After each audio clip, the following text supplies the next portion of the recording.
Welcome to Daggers and Shadow Daddies. We're your hosts, Ryan and Adriana. Strap in and strap on.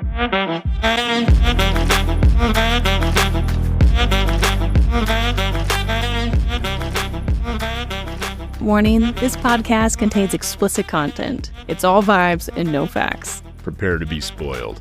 Wait, no, these are spoiler-free episodes. We might still spoil you. I didn't know Xaden was a religious man. I don't know what we're talking about. I feel like he just worships Violet. Is that the idea? Is that what's going on? Yeah. Okay.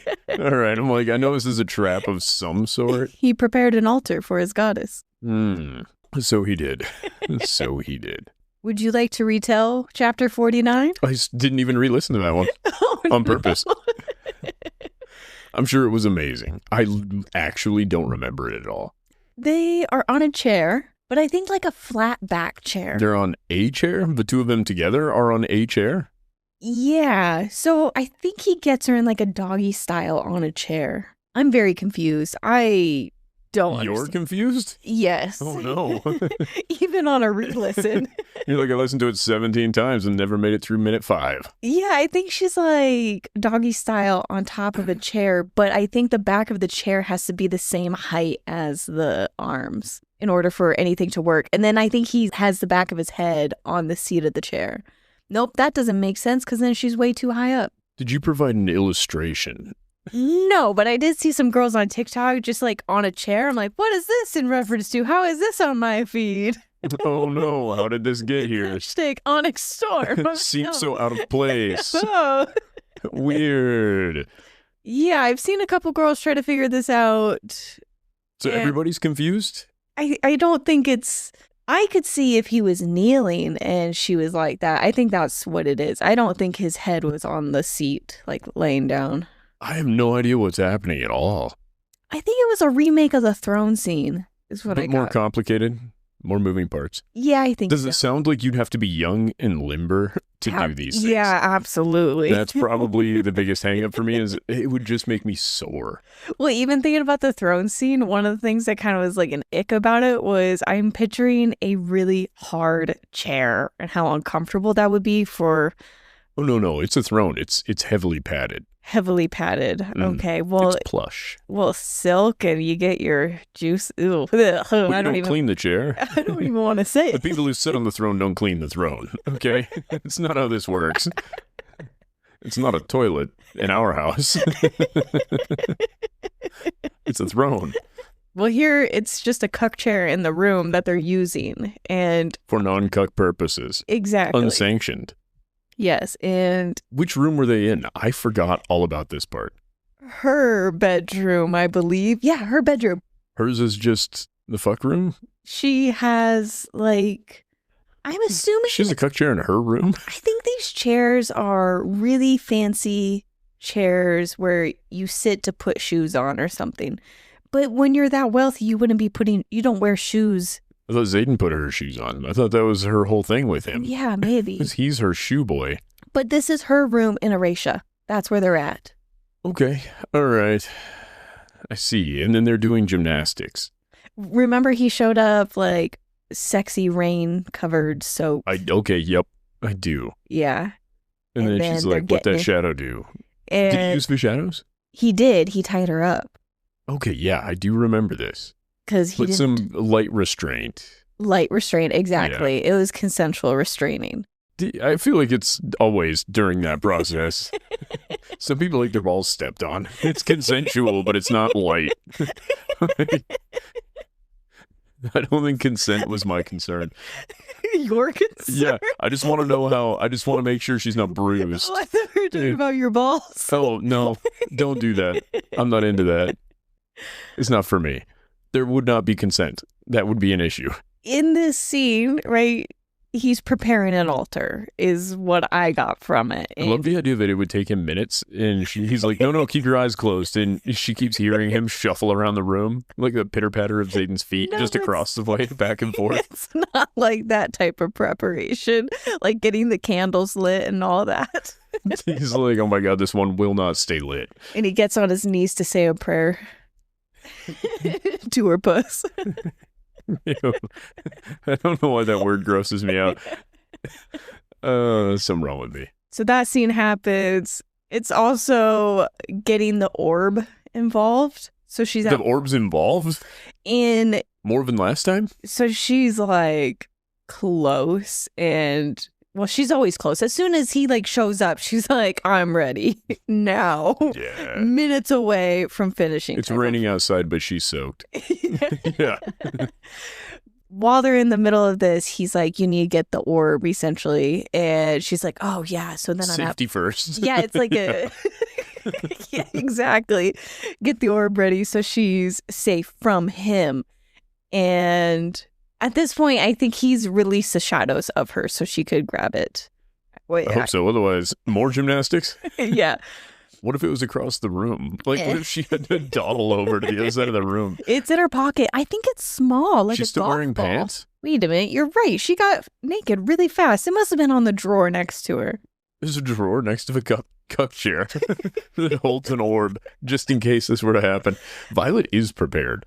Or she got undressed and she's just picking it up off the floor in her pants. Flexible or really long arms. She's no longer in doggy style, I'm assuming. I think she's now sitting down. I forgot about doggy style. No, but that's what I was thinking. If I'm sitting in this chair and I'm, okay, if we reach something on the floor. Yeah. He's just following along with the nibble. And she's leaning.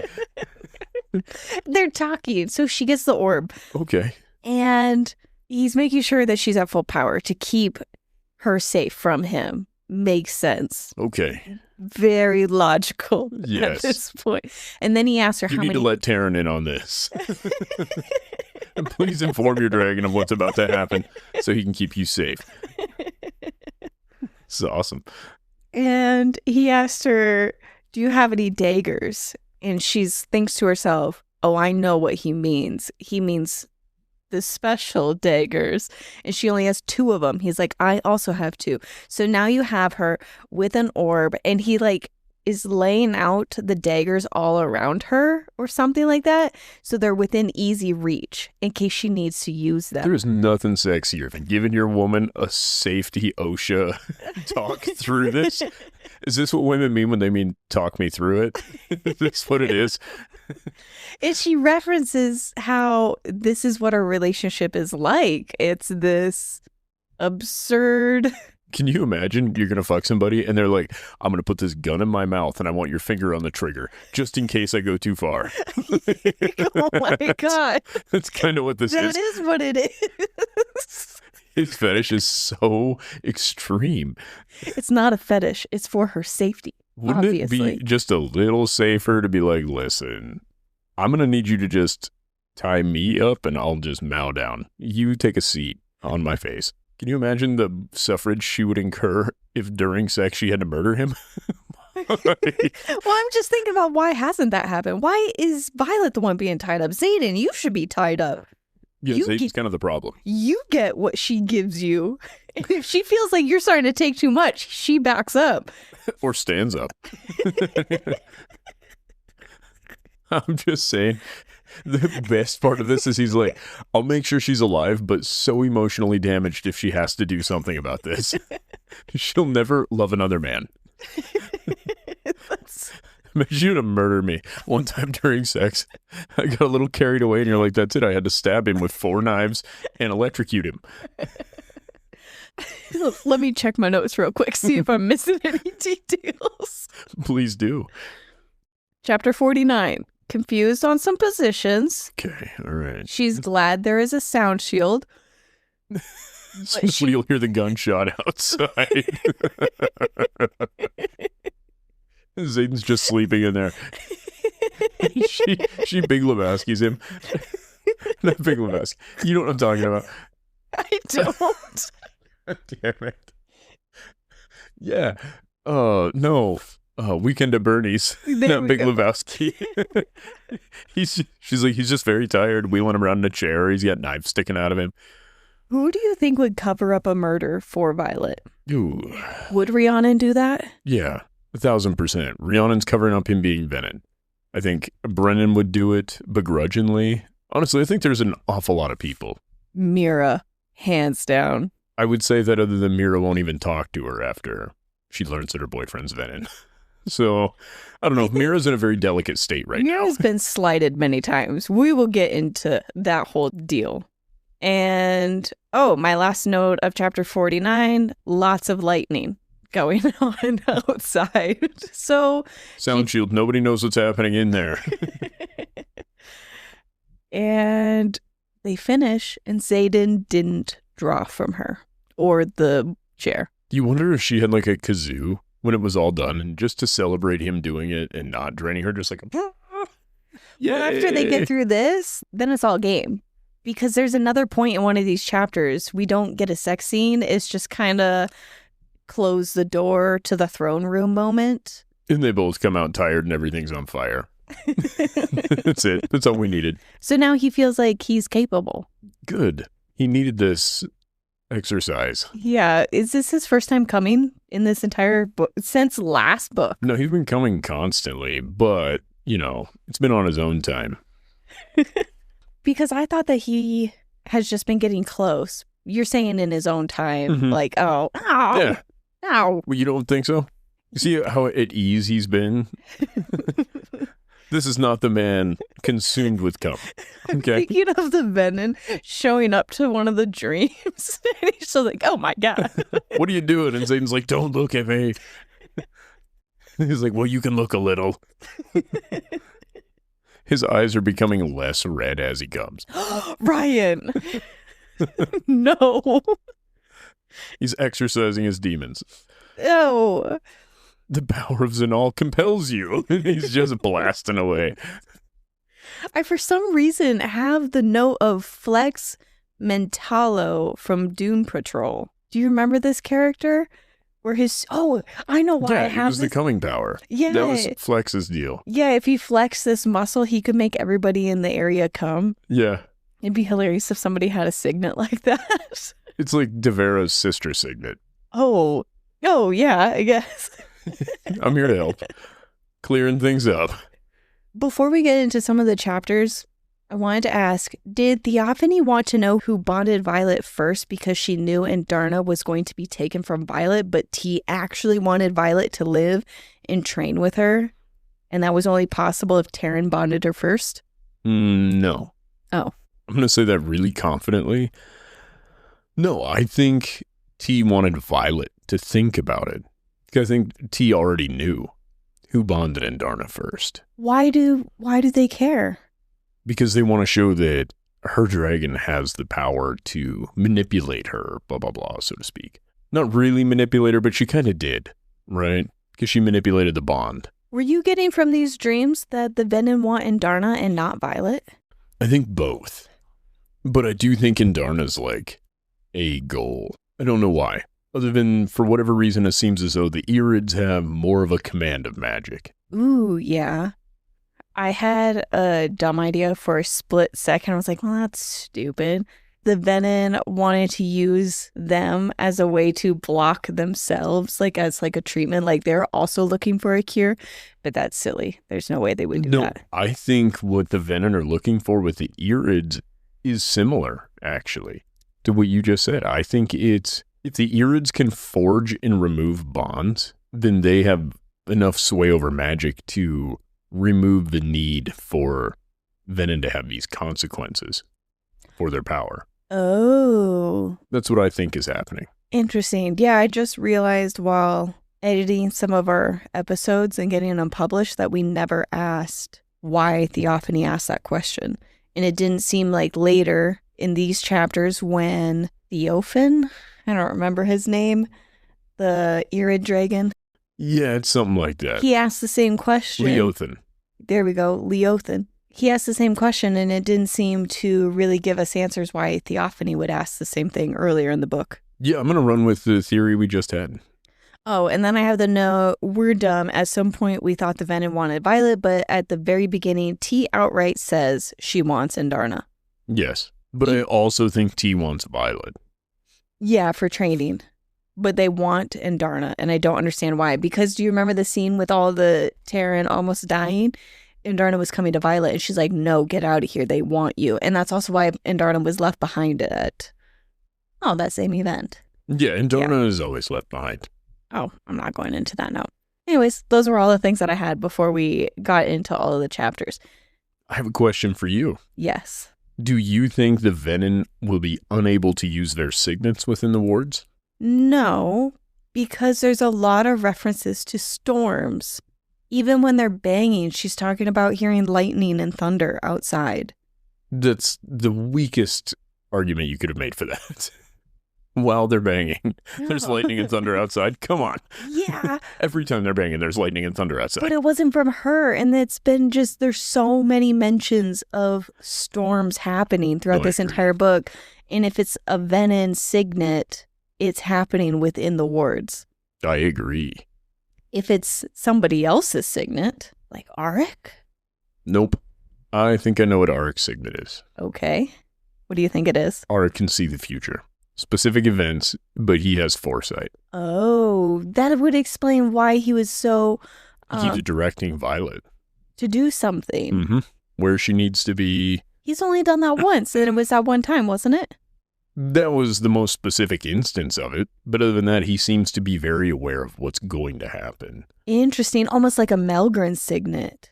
Yes, but... And maybe it is just for battle, but it seems as though he can see it even if there's marked ones there. Yeah. Because his dragon wouldn't be the one that the runes were meant to prevent the signet from working on. Exactly. Oh, yeah, you're right. Because it's a counter to the signet given by the dragon that killed their parents. Mm-hmm. So if Auric has a similar signet... It wouldn't be limited. However, it would be less powerful than Melgren's. Yeah, because especially not even refined. Well, and Coda compared to, I forgot, Eric's dragon's name, but... Yeah, it's like a green or a blue. It's not a blue. I think we only know one blue dragon. You might be right with that one, actually. Sigale might be our only blue. How rare are blue dragons? I don't know. I do wonder if that was one of the first signs of Auric's signet manifesting. Yeah, I think it manifested sooner than that. Like, think of when he pops up throughout the book. Or what convinced him to go on that whole adventure with them. Because that seemed to be kind of a last minute thing. Dane did go and find him and try to convince him, but what if there was more to it? Yeah, and he seemed so clear-headed in everything he's doing for the most part. He still makes mistakes, so I don't necessarily think he knows the outcome of everything constantly, but he seems pretty well informed. That's all I'm saying. Oh, well, hopefully we figure it out by the end of the book, and this isn't something that we have to wait until the next book. I think we're going to see it at the end of this book. I hope so.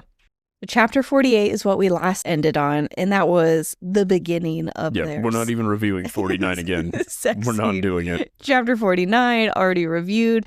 Chapter 50, Xaden resigned from his professor job thing. Dude, his CV looks so shit. He was a lieutenant for a few months before he once again engaged in a rebellion. Then he goes and works at the college that he rebelled against for a few months, and then he leaves that job and goes on this little adventure scouring the countryside for Irids. They manage to get some important person killed. They come up kind of with nil on that whole deal. He goes back to his kingdom, and he starts taking in refugees, which he was told very specifically not to by the king. I thought he was told not to by the prince. Halden, him and... I think it was an order from the king. Yeah, that makes sense. That's true. So now he's officially not a professor. There's no more... It did so much to prevent it before. Big deal. Chapter 50 starts off with a dream. The sage is tired of waiting, lifts her in quotation marks. Can't use her signet. You don't have her. Violet finally realizes it's Xaden's arm, and the sword in Tyrrendor is at his throat. I thought in previous dreams, the sword of Tyrrendor was being held by Violet off to the side. In his dreams, there was like seeing silver hair off to the side, right? And then the sword of Tyrrendor comes at him. And so I thought it was Violet. But now you're thinking maybe Theophany? I heard in this chapter that it's the sage that is holding the sword of Tyrrendor. Mm-hmm. Not somebody else off to the side. Yeah, in this specific dream, yes. Don't think that these are future things either. I think that the sage has the same signet as Violet, and that the sage can enter into Xaden's dreams and manipulate the scene that is happening in the same way that Violet was able to manipulate the scene and create a dagger. What would you call him? I am not setting What would be his first name? Not setting you up for this. You don't have to. What would be his first name, Adri? Gary. Gary what, Adri? Gary Wright, one might say. Oh, Dreamweaver. Is this going to be your bit to point out this trope? Honestly, it might become that. Interestingly, I read another book this week. You were committing crimes. You told me I could. Yeah, I gave you permission. I didn't expect you to binge listen to the whole thing. It was awesome. It's a great book. But there's no Gary Wright. No. No. Brandon Sanderson, breaking tropes and hearts. So at the end of us rereading Iron Flame, you went back and listened to attackAre and Mist and Fury, and you fell in love with Resigned again. I didn't re-listen to attackAre, to be fair. Just Mist and Fury. Just Mist and Fury. Fell in love with Resigned again and started shitting on Xaden. Yep. This week, But to be fair, I also listened to Snake Feathers. You did. In that time. And Snake Feathers was another awesome book. And now you have binge listened to Mistborn, and you were like, whoa, I have to take back all of my ratings on all of the books that we have read. I do. It's so fucking good. In order to give Mistborn the 5 out of 5 it deserves, you wanted to go back and change our ratings. I said if I had given any of these more than 4.5, they'd have to be reduced. Yeah. By at least half star. Because Mistborn is at least 1 star better than anything else we've read. And now I'm jealous because I don't have the time to listen to it right now. You don't right now, but you do. But wait, what does that have to do with all this? There's no Gary Wright. There's no dream trope thingy going on. Oh, Dreamweaver. Do you have any thoughts about these dreams that you want to add to it before we finish up? Yeah, so we end up with another dream sequence in chapter, I think, 56 or 57. That's where Violet finally realizes what's going on. But even in that moment, how are they not thinking of the sage having the same power Violet does? I think they're thinking of it too simplistic because it's so brand new to her. She's hitting the point that we were in Iron Flame, where we know that there's a dream, there's some type of manipulation, but we're viewing it as any other dream. In their world, people that can do this exist. They even have a name for it, Dreamwalker. Didn't she say that's not a thing? And he's like, well, clearly it is because you have it. I thought she argued with him on it. Perhaps. But I would say anybody that can read thoughts, entering dreams isn't exactly the wildest jump. But you have to be sleeping in order to do it. The idea that you could know where to go when sleeping? I see this as she has the power to lucid dream in somebody else's dream. Oh, yeah. Like, how awesome is that? But also, how is this so hard for her to believe? Bitch, you shoot lightning. You're like, there's no way I can enter your dreams. My boyfriend reads my mind. What the fuck? One of my favorite things of watching Gravity Falls with the kids was a similar character to this. They get pulled into this like dream state. And when the two main characters figure it out, the one is so cute and silly and she uses the most absurd stuff to her advantage. It was more of a challenge of who's the most creative. Oh, who's the craziest? Yes. Yeah. Between William Puzzle and Mabel. Yeah. Yes. And I kind of get this from here that if Violet matches their crazy in the dreams, it's, I don't know. Well, this is kind of my thoughts. When you have a lucid dream, what do you do in it? Oh, you immediately start flying around. Right? You are immediately doing all the shit that you're like, oh, I command this place. It's so cool. You're God for a while. But like her creating the dagger and throwing it at him, he willed it out of existence, and can she force it to continue to exist, but in his face? Force him to be in the little box thing that elevates him off the ground. Do you think you can die in there? Or is it genuinely this dream state and it's all psychological? I don't know if that gets into a thing. There are people that are grown-ups that still believe if you die in your dream, you die in real life. And I don't know where the fuck that came from, but it's the funniest wives' tale to have lived this long. Oh, I wonder if that's where this will go, and that there is danger to it. I don't know. But why would she assume there's danger to it? She's not assuming, actually. She even calls Xaden out in one of the dreams. She's like, wake up. None of this is real. Stop being a little victim in your dream. But the sage is like, he can't. I have him. Yeah. And Violet's like, no, you don't. It's a dream. We do whatever we want. I'll look up and touch his wiener and he'll come right back to life. Trust me. She gives him a little prince kiss on the penis. Well, she doesn't. I think she ends up slapping him or something. She shakes him. Yeah. She's shaking baby syndromes his ass right into the real world. But I think maybe, yeah, it's got to be psychological. It's all psychological. Yes, games our girl Violet's so proficient at. Psychological warfare. Oh, and then another thing that it made me think of, because Xaden's like, you have the most dangerous signet because no one can shield while they're sleeping. Not even Melgren. You can just walk into there. And yeah. But we have to get on the same sleep schedule. It's a lot of work. And it reminded me of what we do in the shadows, the vampire rule. They can use mind control. What is it called? You're swinging the hand hypnosis. Yeah, the vampires can use hypnosis on each other. And when they realize they can do that, they keep hypnotizing each other in their sleep because you can't shield and block it. It's the same idea. It's really funny. I like what we do in Bezgaeth. Anyway. I love it, Riddick. My rotten soldier, my sweet cheese, my good time boy. And Sawyer's like, I am none of those things to you. Leave me alone. Riddick would be Laszlo. Oh, I don't know. Nandor would be Riddick. 100%. Yes. Who would be his manservant? Oh my gosh. No clue. I don't think we can get that many parallels. But beg to differ. But the absurdity of the shields are down while you're sleeping and... Yeah. 100%. No, you did a great job drawing that parallel. But back to this. Chapter 50, she wakes up from the dream. There's a storm going on while this is happening, and that's why I said it seems like there's signet wielding. Yeah, but the wards aren't really up either. Oh, yeah, they're not up at this point. I forgot. Okay. Finally, talking about the dreams between Xaden and Violet. She's retelling that she's near Draithis. Xaden puts 2 and 2 together.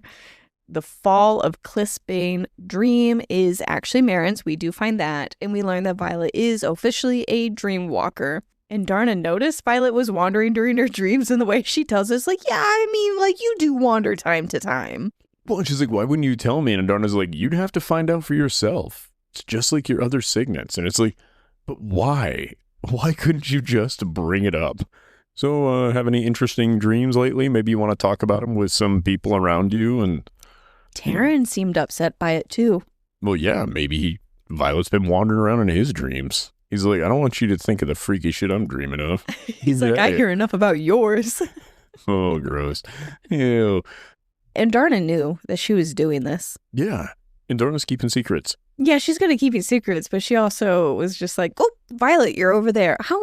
I guess I don't understand their connections. Just Violet literally just walking away from her own self to somebody else's. I think because the dragons are in tune with her mind, Andarna, already knowing what her signet is, recognizes what Violet's doing. Oh. That's my guess. Fascinating.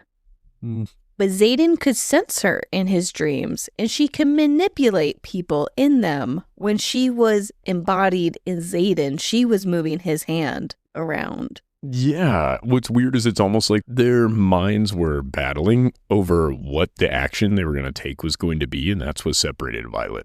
I don't think that's what separated Violet. I thought what separated Violet in the next dream was her realizing it was a dream, and that pulled her out of it. You're right. Because when their consciences were combined, she was thinking just like Xaden. The same thoughts that Xaden was having were hers, in quotations. Yeah, but it's more like she was aware of his thoughts than they were having the same thoughts. Yeah.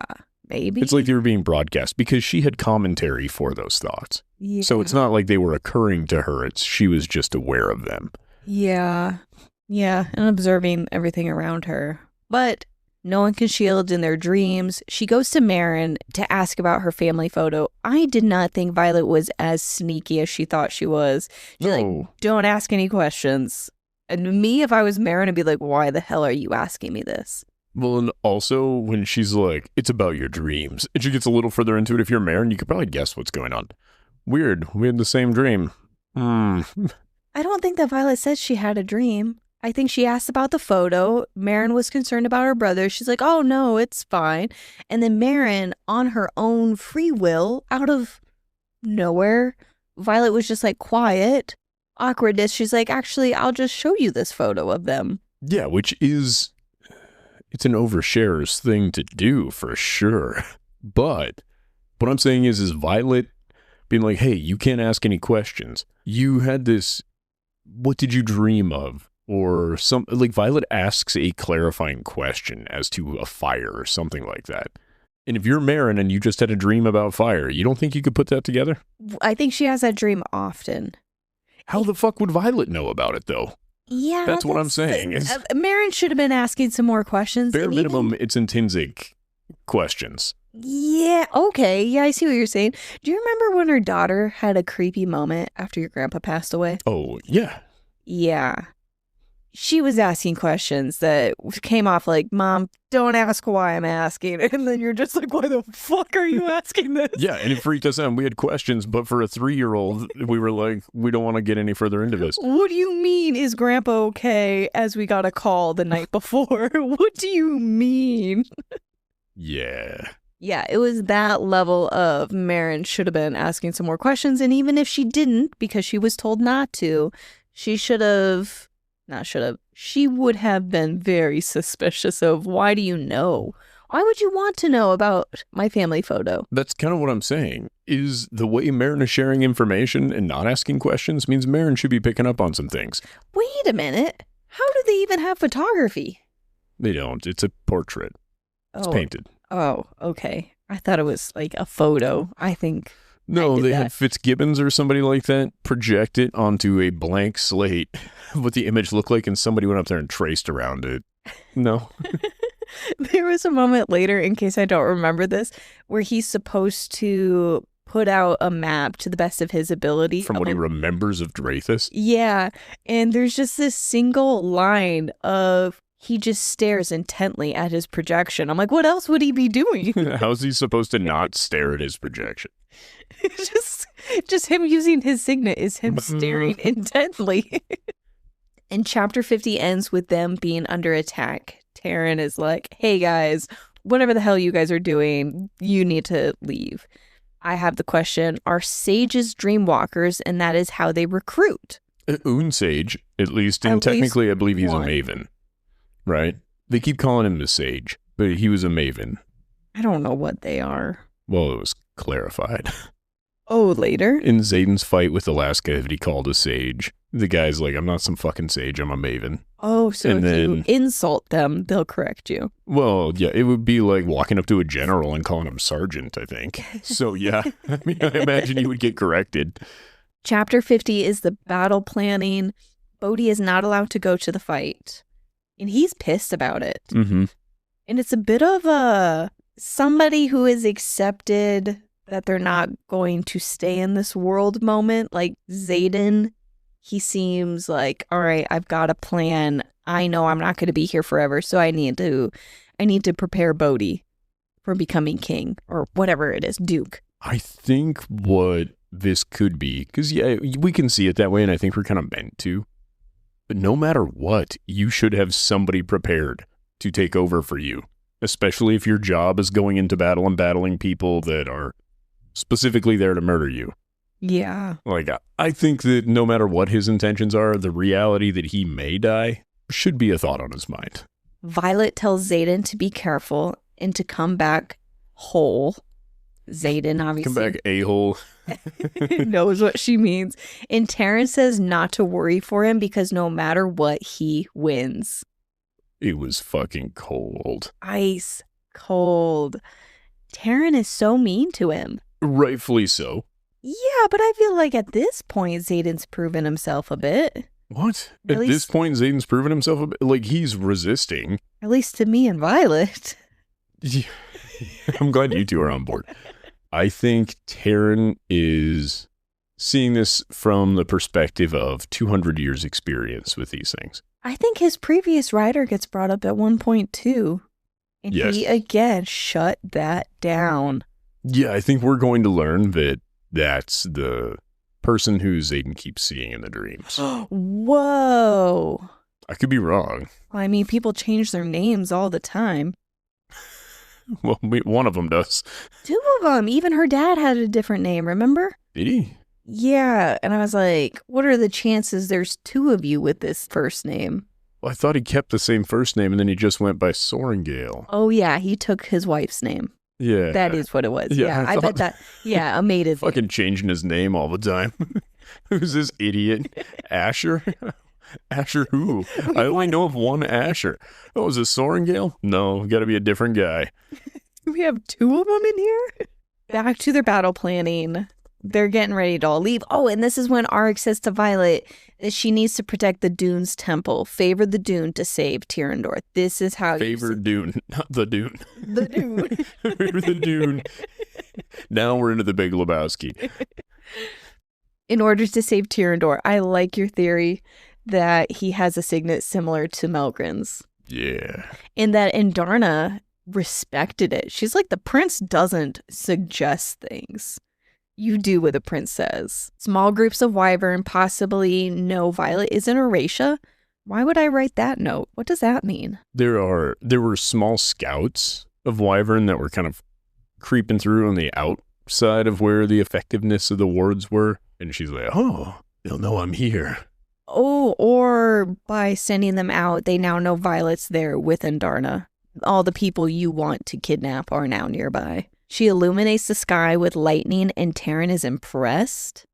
When she does it just for lighting up the sky, he has a moment of just being really impressed with her. Oh, I took it differently because he wanted it dark. Oh, yeah, initially, but not initially, later. At first, she's illuminating the sky so they can see where all the wyvern groups are. Right. And she does it for Riorson also. That's what I was just going to say is reason one is like, hey, we can't fucking see him. Violet's like, not to worry. Yeah, she has a super long strike, too, that illuminates the sky. I have the note, page 429. I'm going to see what that's about. Mm-hmm. Please tell me this is when Andarna is sort of saucy with Tyrrendor.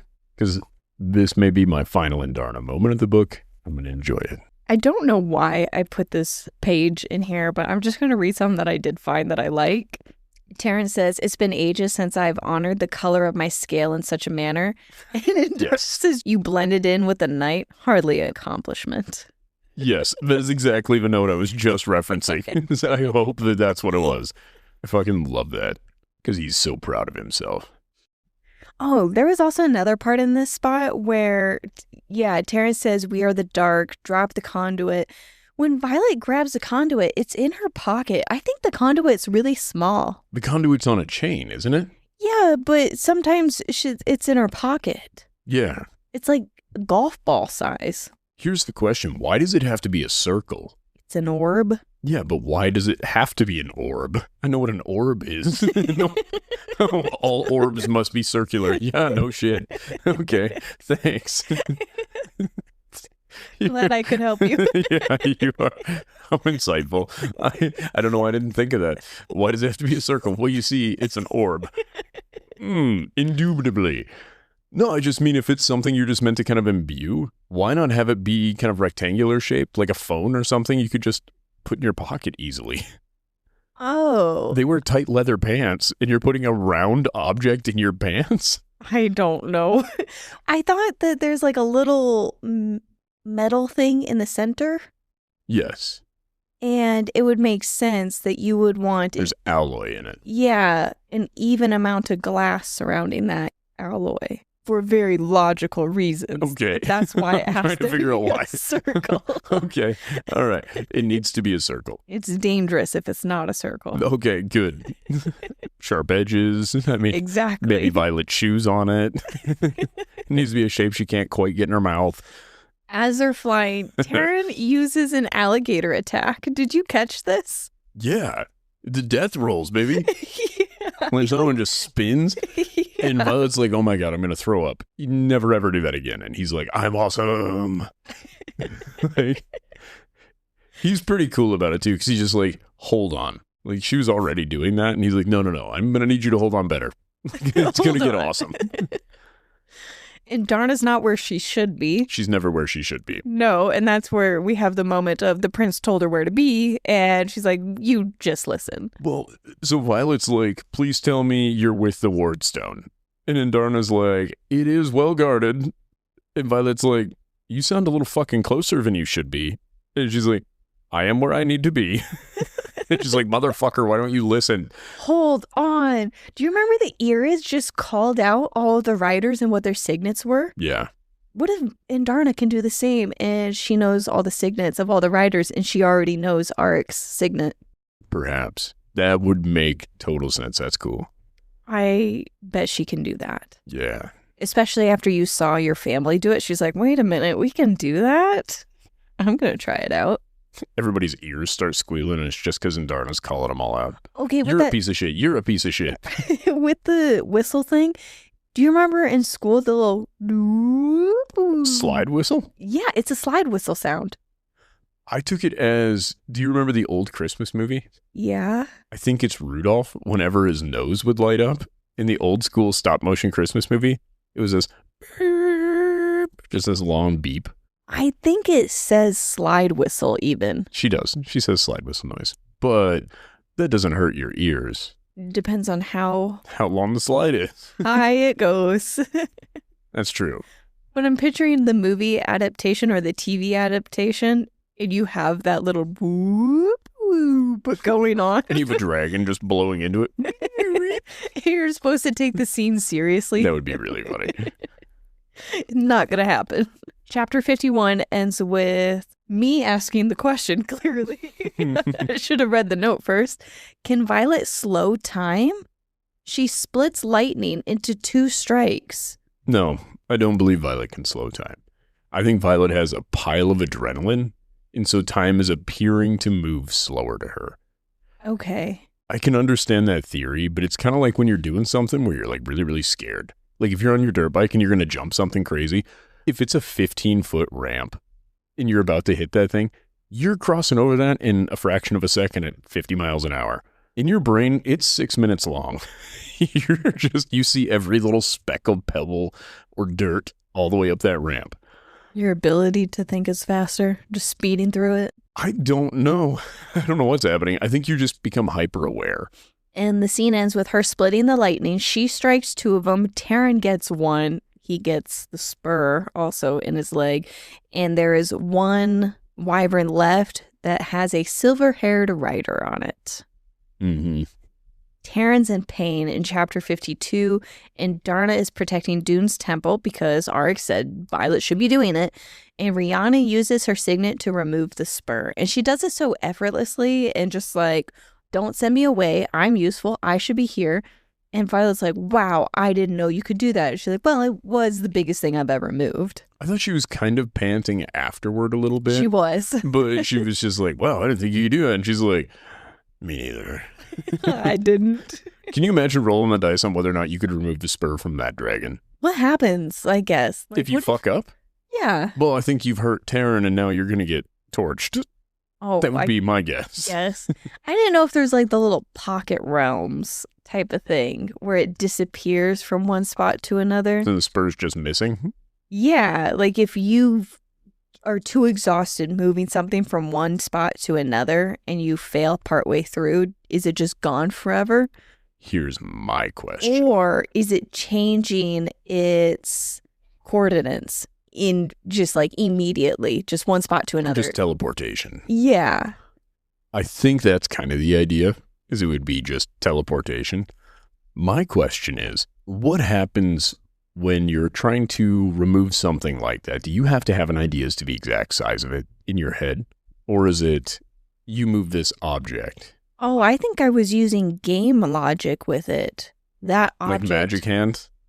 Zelda? Yeah, like that object is one piece. Okay. It has an ID. Okay. She just needs to know the ID for it to move it from one coordinate to the next. Super on board. What happens with all the blood that's in Taryn's leg? Yeah, we don't think about that part. It doesn't move around with that stuff. The gaping hole.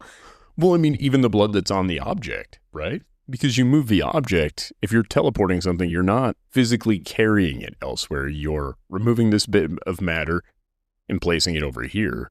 Oh, I was getting hung up on the idea that if someone has a major wound, you don't remove it. Just like pull it out. Right. Because now it should be gushing blood. Also that.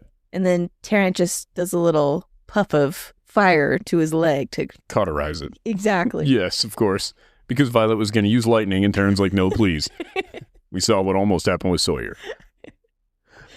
No, I just wonder, like, if you were teleporting something like that, all the blood has to just fall in place. Momentarily, there's a shape of that spike of just blood. I would think so. And then it's bloop, gone. But when you go to teleport like a book from one thing to another, if you had a bookmark in that book, would the bookmark remain where it was before? I see what you're getting. Because it's not attached. And I don't like all of the logic you're applying to this. No, it was just a question. But you don't like that question. Because I have no answers. It's not real. Well, I know it's not real, but I was just picturing it's not even, It's not a problem. What does burnout look like? Sweaty. They get really hot. Literally hot. Does only part of the object move? No, you mean with this signet? I think it either moves or it doesn't move. Because it's not moving it gradually through space-time. It is being transported as in matter exchange from one place to another. What if you get exhausted partway through and like your coordinates, you only get one of them and the other is just like off in the middle of nowhere? What? What are you saying? Help me understand. Take me through it. I was thinking of our daughter's math homework where she's graphing, right? You graph 3,2 and then you have to graph it in another spot. That's how I'm picturing the teleportation. And now you have to do... There's a z-axis as well, because this is three-dimensional space. Yes, exactly. Yep. Yeah. And part of what she's doing is she's just doing math problems of, okay, now we're going -3, -2. Accidentally teleports it into another dragon's leg. Oh, it was supposed to be +3, -2. Well, we've talked about in the past if she could kill Wyvern by teleporting things inside of them. Yeah. Stand by that. But she would also have to know where they're going while they're flying, so you teleport it in this spot from get your timing I right think it's too. in large part a visual thing. Because initially she can't do it through walls. Right. And when Riddick was able to freeze the inside of an orange, a spot that he cannot see, but he could do it, she could teleport their heart out of them. Yeah. No, I agree. I think potentially she has the most dangerous signet. And even if she doesn't know where the heart is, even if she gets part of it, it's still fine. She could take a quarter of a lung and you'd be gone pretty fast. She'd take mostly any section of the inside of you. If it's removed abruptly is a problem. That is such a nasty, nasty signet. She takes your stomach. Ew. I was just thinking even your brain. She takes your penis. Oh, yeah. Boo. Yeah, it would be very sad. What happened? Shameless plug between chapters. Want more daggers and shadow daddies? Get a month ahead of where you're at right now. Sign up for 1 month on Patreon and then cancel that shit after you binged it. That was great. I listen to a lot of podcasts. I know how their advertisements work, and this is what I wish they did. It was only 5 seconds long. Rhiannon uses her signet to remove the spur. The priestess shows up and asks Violet about her hair routine. Do you also use essentially this shampoo? Essential oils and lemon juice for bleach? And Violet's like, no, it just grows in this way. And she's like, you're the chosen one. It's a very Luke Skywalker moment. Was it? I guess I saw it as you're one of our children who are like lost.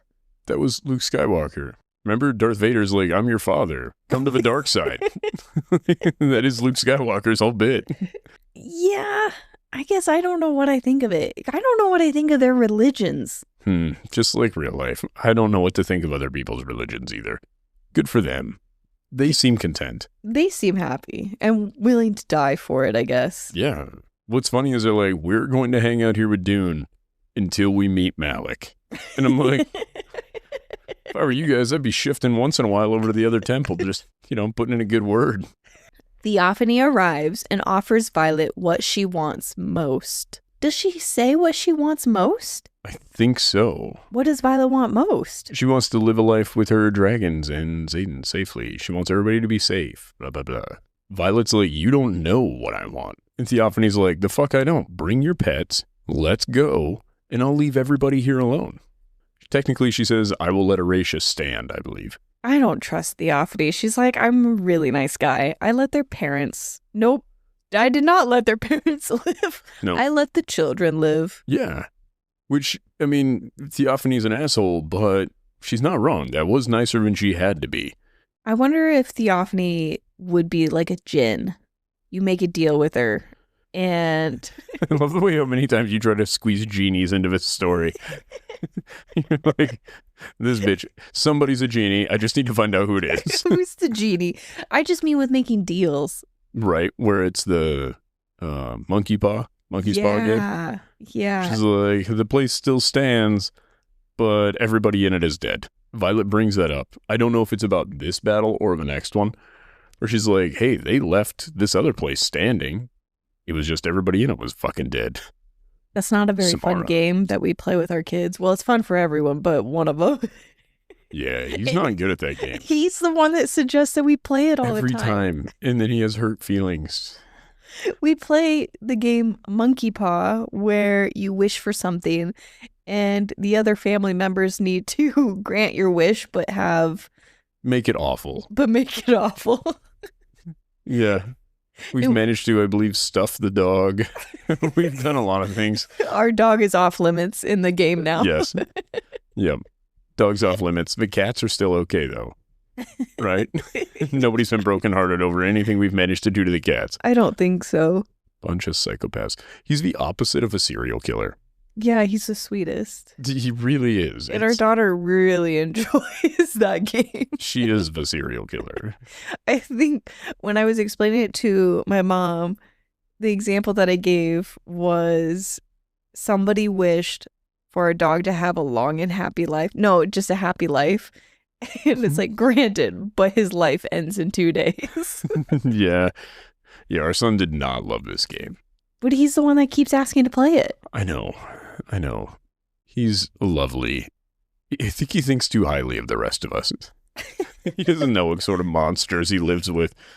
But back on track, the priestess calls T a heretic. What does that mean? A heretic is somebody that, I think in general, they're somebody that preaches against a certain belief, like a blasphemer. Oh. Or they kind of portray themselves to be a part of this belief and then give you the wrong ideas about it. Okay, that's really fitting because she has the silver hair. It sounds like she probably was a priestess at one time. And then turned away. Yeah. Yeah, that would make sense. And being a priestess is one of the closest things to having power given by the gods or something like that. It's the closest thing you can to that. As much power as gods, but the most is a rider. Yeah. I worded that in the worst way possible. I can't think of what you were getting at with it, if I'm being real honest. What do you mean? So you know how riders have a lot of power? Mm-hmm. The next closest thing to that is being a priestess. Okay, I gotcha. So we think Theophany was a priestess who just craved power. I would assume so. Yeah, that's what I'm running with. But I also don't know what type of power they have. They didn't use any power while they were there. Or is it like the power of influence? I don't know. Honestly, I have no theories. When they went to the Isle of Dune or whatever, those people seemed powerful and crazy. Did they? Fuck yeah, they beat the hell out of Xaden. They beat the hell out of Dane. Those people were huge. But they weren't using any signets. They were just buff. Well, yeah, they didn't have like superpowers in the same way because they can't use magic for it. But I believe they were blessed. Okay. No? No, I think you're right. I think that I want more information and I don't have it. Well, I think we'll get it. Yeah, we better. Anyways, T is immune to Andarna's flame. Yeah. What the hell was that about? So Andarna managed to kill a basic not wyvern, venom. In the other book, Yeah. the first time you spit fire, it's the hottest. Taryn brings that up. First fire is the hottest one. First fire's the hottest. Yeah. Baby, I know. Keep going. No. I'm into it. And then I think on top of that, T is not your standard ASIM. She's a super beefy maven. Right. And I'm sure that you would spend your entire Venin life learning how to protect yourself from dragonfire. I mean, I'm sure it's a priority. I think they have a lot going on. Honestly, the Venin are the busiest people in these books. Very busy. They have a lot going on. Very powerful, very skilled. And I would assume that you would have to learn how to be immune to fire, because if not, Xaden is immune to dragonfire now. Here's my question before we get away from this. The thing that we should have taken away from the T moment is T did not walk up to pursue Violet while she was on the hallowed ground of Dune. She said, I'm not welcome there, but they are. The other Venin? Mm-hmm. Yeah, what was that about? I don't believe she is allowed to be on the hallowed ground of Dune. Because... She forsook him. Oh. Or her. Dune is a girl, I think. We don't know. Well, I mean, if T is scared to do that, then clearly the gods do have actual power. Yes. That they can enforce. Well, yeah, to a certain extent. I think we're left to believe that that is the case. Pure all around, we're left to believe that's the case. Then that would mean Zanal is actually... the god of luck. Yeah. Like he's got a little slot machine that he's just using to dole out luck. Yes. Good, bad, or otherwise. Exactly. Yes. Huh. I think the very fact that Violet's hair started to change color does lead you to believe that there are actual forces at play for Dune. Oh, I see what you mean. As you dedicate yourself, the fact that your hair is actually changing means that there is impact in doing and something like that. I see what you're saying. As this scene is happening, the wyvern fall, T backs off and she leaves immediately. Xaden and Sigale show up. Sigale is pissed when she sees Taryn because he is hurt. Yep. And I think she even blames Violet. Yeah, I think she's pissed that Violet put him in a scenario where he could be hurt. As in, if Violet wasn't a hindrance, he would have been fine. I like that she even assumed it was Violet's fault. It's your fault, not his. He's amazing, not you. To be fair, it is always Violet's fault. Until this time. Yeah, I'll give you that. And Leothan shows up. Fired the wardstone, the slide whistle is used. Yeah, she goes to brief with Ree, talks, and then is like, oh, and be ready for, and then it happens, and I'm like, you should say that first. There's going to be a really annoying slide whistle. How do you prepare for it? Nobody knows. I think it just is. You don't get a warning. It just happens. Ree nearly did get a warning, but Violet decided to have a conversation with her first. And so that was the end of chapter 52. It's in chapter 53 that he has the private conversation going on. So chapter 53 starts with an excerpt. Asher returned and Lilith is unsure if she can forgive him for what he did to Violet. And of course, we assume this has to do with him dedicating her, or at least partially. Yeah, I think we assume that's the entirety of it. And later when she's talking to her brother and sister, it sounds like he did it in order to fix Violet. She was a sickly child. Yeah, for some reason. They didn't have modern medicine.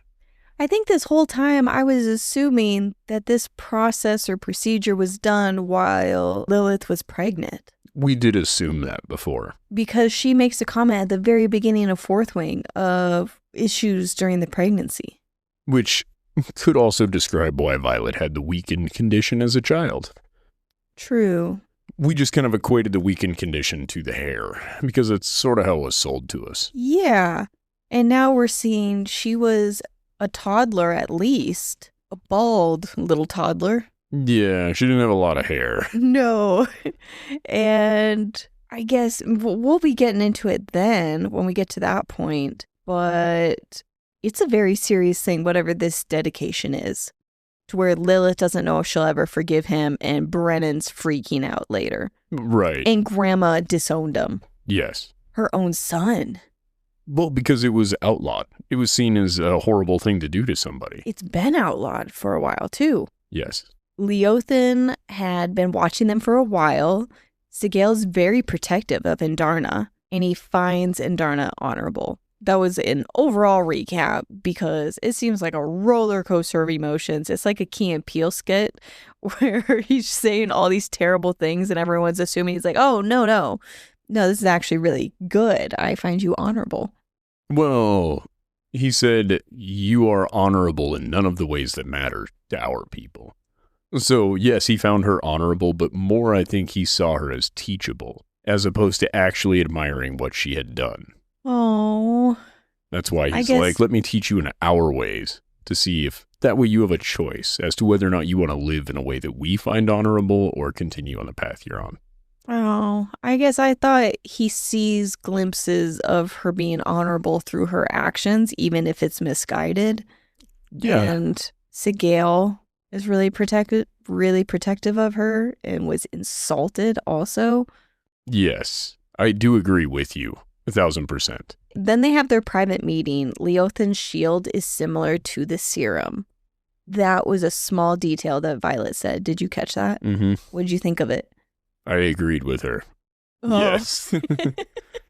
Assume something in her dad's research. Maybe help them develop the serum. And I think it was meant to be a way to combat the venom, not meant to be something you did to riders. Right. I guess what I got from it was that serum likely came from the Irids. I don't think anybody in Besgaeth has any idea where the Irids are. Because why would the Irids outside of Andarna help? No, I agree. I guess I thought it was not a good thing. I thought that maybe the venom have captured a couple of them. How would Besgaeth get the serum if the Irids were captured by venom? Because there is a venom within the ranks, and that's where the serum came from. And it was used on the riders. It seems like you would have not introduced that as a possibility to the rest of the dragon riders without just using it on the important riders if you had it as a venom. I don't know. I just thought it was interesting that the effects of the serum were similar to the shield that Leothan used. I don't disagree. And that's why I thought that the serum was made in some way from the Irids. Yeah, I think if they would have had an Irid, I can't imagine they have an Irid. I would hope not. Well, but they want Andarna. Yeah, because they want to study Andarna. There hasn't been one on record for, Andarna was in the egg for 600 years. Yeah. Like, it's a long, long time that place has been without Irids. Right. And I just find it hard to believe that there would be an Irid that went along with anything Besgaeth or I don't think that they went to. along with any of it. I think that there was an Irid that was captured by someone and tested on and created the serum. Yeah, so I don't think there's any possibility. I would love to be wrong, but I think that getting the Empyrean to allow that would be insane. And the dragons can communicate when they will to with one another. I'm saying I think the venom captured an Irid. I know. And I'm saying I don't think the Empyrean would have allowed there to have been an instance where a dragon was captured by the venom, and that Navarre and those people would do nothing about it. Wait, I forgot all about the trading of baby dragons. Did we talk about that? Yeah, episodes ago, where it was the idea that that was supposed to be what was up for trade, and then nobody made good on that deal. Yeah, which makes sense. I'm surprised that never came back up. Like, it was just an odd detail. Mm-hmm. But yeah, I see what you're saying. I guess I didn't think that they would know that the venom captured an Irid. I think the dragons don't solo things too often. And I just don't think that the venom, I don't see an advantage for the venom to be using it to give it to Navarre in a way that is in any way useful for the college. Yeah. Like, I think that if the venom had developed it, they would have taken over Navarre already. You would remove Melgren and those people from their dragons and then eliminate them. So they have their private meeting, and there is an offer for Andarna to go to the den for years to learn their ways. I never would have guessed any of this. We learned that Terran bonded first. I have the question, why did T ask? The second bond is only there because Andarna is an Irid. And then And Darna is struggling back and forth of whether she should make this decision or not. Violet is having a hard time, but she gives like the responsible answer of, I want what makes you happy. I don't want to be the reason that you're held back. And then Darna says something and gets cut off. And I think Leothin is the one that broke the bond. It's after Violet says, I want you to live, even if it's not with me. And then he cuts off contact between them, and then Andarna breaks the bond. You think Andarna broke the bond? I think only Andarna could break the bond. Really? Because Andarna like looks back at Leothin back and forth or something like that. I think that's after he's cut off contact between she and Violet. Oh, you think he then, oh no, you really think that Andarna, I guess she did fly away. I think he said, I'll have to teach you how to do these things, but I think that was lesson number 1. For Andarna. Oh my God. And I was so taken aback that Andarna would make this. I never,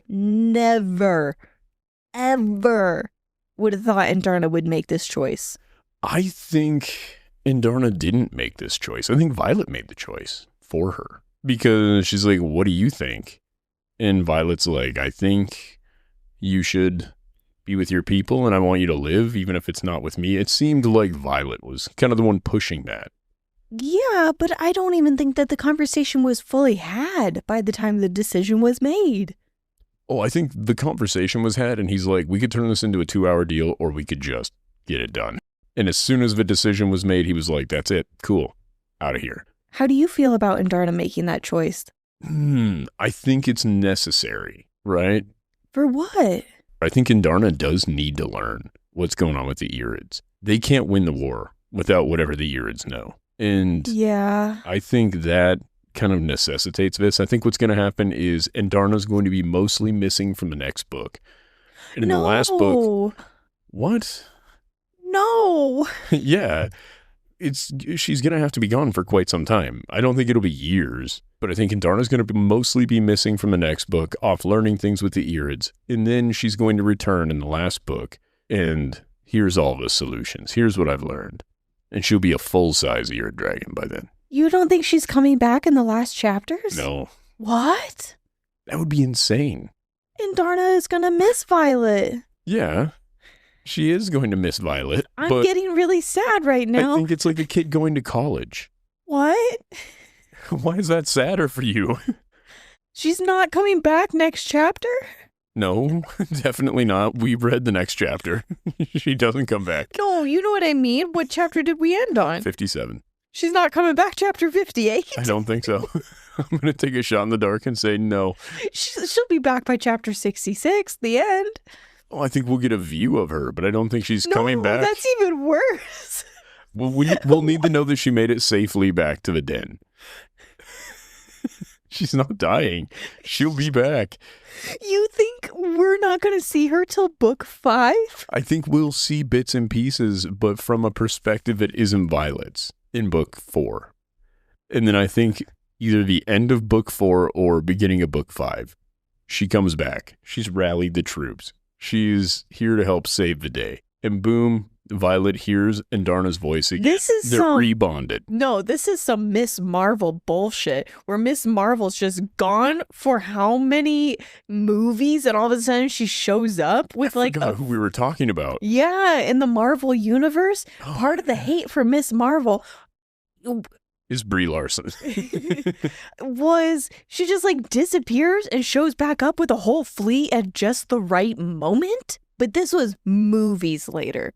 If it happened 20 minutes later in the same movie, I wouldn't have been upset. And that's what I'm expecting out of this book, that Andarna's coming back with a fleet of Irids by the end of this book, and Andarna stays for the next 2 books. There are 9 chapters left. They have to go defend Draithis, probably rescue Mira, who I'm far more concerned about at the moment. Has Violet ever made a decision to put one above all? Yeah, Xaden all the time, right? No, but not at people's lives. Yeah, no. It's pretty much Andarna and Tyrrendor that she feels that strongly for. She says she lives because of Tyrrendor and for Xaden. Oh, I have that quote written down. Let me see if I can find it. I exist for Tyrrendor, but live for Xaden. It's in this scene at the end of chapter 53. Andarna leaves. Sigale is fucking pissed again. She's like, she would not just do that. Sigale, who's been mostly absent from this book. Yeah. Violet is a shell of a person. It's in this moment that she is near the temple that I think she pulled from the temple. Who? Violet. Pulled what? Some type of power. Something happened in this moment. Andarna leaving and Violet in this temple. There are no obvious signs, but here soon, Mira asked the question, what did you replace the power with? And she said, I didn't need to. I have Tyrrendor. Yeah. But then we see Violet use her signet again. And the best answer Xaden came up with was maybe the skill is still there. It's just being pulled from Tyrrendor now to use it. Well, this is where my whole thing of the dragons supply you with magic power. You interpret that power. A second dragon kind of showed her a second interpretation of that power. I guess Mira has many times made statements that were, I always felt, intended for the audience. And I thought that was one of them. And you think it comes from the temple? I think it has something to do with the temple. Interesting.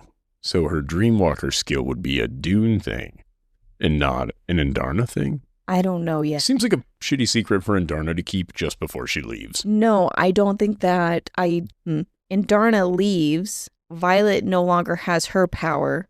We've learned that being a priestess is the closest thing to gaining power, like a rider. Mm-hmm. We know you can be a priestess and be Venom. You can probably be a priestess and a rider. And when she was in the Dune Isle, the priestess there said, I'm really surprised you're not drawn to the temple, like have a desire to go there. No, I can see where you're coming from with this. So her being in front of the temple while Andarna left, I think is important. Okay. All right. I'm I'm curious. It's a good theory. I don't have anything else with it. I hadn't considered it at all. Chapter 54, Violet is depressed. Not the type of depressed that's going to get her sent somewhere. But it should be. But If they have close. fifth floor. Pretty close. She's pretty good at dancing the fine line of saying what's depressed, but not the grippy socks. And Let's take the knives out of the armoire. Okay? All the sharp objects need to move from that room. I think she does a great job describing what depression is like, to the point that I was having a very good laugh. I'm like, oh, yes, we know what this is like. It is. It's funny because it's so accurate in the aspect of you just want to not exist. And her saying, I exist for Tyrrendor. As of right now, she doesn't want to, but she Kind of has to. She has to. Yeah, it's very relatable. And I think that's awesome that she has it. Fascinating enough that it wasn't I exist for Tyrrendor and Xaden. She lives for Xaden. Like, that is the motivation to get up every day. It's not just... And it's not enough. She's not getting up. She's not talking. She hasn't spoke to anybody in a week. She smells bad. Oh. Mira climbs in the bed and she's like, you're fucking gross. What's going on? Mira is so lovely and so awful at the same time. She's like, get up. We're done. Literally flew all goddamn day. Get in. Get out of bed. Let's go. Oh, and this is a small little detail that I thought was just so cute. Tyrrendor has opened up himself to Violet, dropped his shields, so she has full access to him, and she's hearing all of his conversations. Yeah, making sure that Xaden's not dropping the fucking ball. He's like, make sure she gets fed and she needs to eat and do things. Like, come on, man. And I just found it so lovely to see Tyrrendor be so vulnerable for her. Yeah, Tyrrendor loves her like a daughter. And it's scary for him. But he still has to go to work every day. And so he's just like, well, the closest Well, he doesn't fit in a room. So the closest thing he can do is like leave a phone on speaker all day and just talk to her all day and just go about his day. And she's just laying there staring off into nowhere in her bed. That's what I imagine you would do for your cat. If you could. You would just have the cat on the other end of speakerphone and you'd be talking to the cat, just available. Whenever. They make little food dishes with cameras on them. Mm-hmm. And you can just prop it up at your desk all day and watch your cat. Nope. First of all, can you imagine the jump scare you're going to get from the other two cats? I would feel so helpless when they're fighting. You're on the camera. No, be nice to each other now. Stop it. Stop. But yeah, Terran's love for her. It's really sweet. I wish that we could hear more about that one. Like, I really love hearing about Xaden taking care of her. But I wish there was just a touch more about how Terran I love how literal Xaden took the whole, she's like, I need some time. And he's like, well, a minute sometime. What do you I heard mean? her quit peeing. Time for me to jump in the bathroom with her. He's scared to leave her alone. As he should be. Don't get me wrong.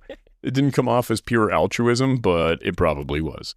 I think even at one point, she describes Xaden's presence that he would wrap himself around her while she was in bed, not only physically, but also her mind. He wrapped himself around her that way too, which was really cute. I don't think retired riders lose their bonds. Hold on. Is this in the same line we're at, or are we moving on from that scene? We're kind of in the depressed, she's still in bed before Maren shows up. This is a note that I had. Because if riders who retire lose their bond to their dragons, they would not be going through that. Like, we kind of went over this. They can't ever really retire. Like, they do retire. They're no longer active duty. there were even retired riders who fought in this last fight. Right. That was another thing. I was like, wait a minute, you still have... So the It's an auxiliary unit. Yeah. I guess then retirement is for both you and your dragon. Until they re-up when they get a new rider. After you. When your rider dies, then you can re-up again. Yep. Like your mama's cheeks, we gotta split this one. We got a little long-winded there. So we're gonna make a part 2. I'll see you in part 2, motherfuckers. It was a great time. We had fun. Now get out and go live your life. No, wait. No. Thank you all for listening. We appreciate and love you all. Please follow us here, TikTok or Instagram at Podcast. And then go live your life. Bye. Bye. Get out. We're done. This was Daggers and Shadow Daddies. Now it's my time. Toodaloo. It was fun for us. I hope it was fun for you. But that's all we've got. Goodbye. Come back in a few days. We love you.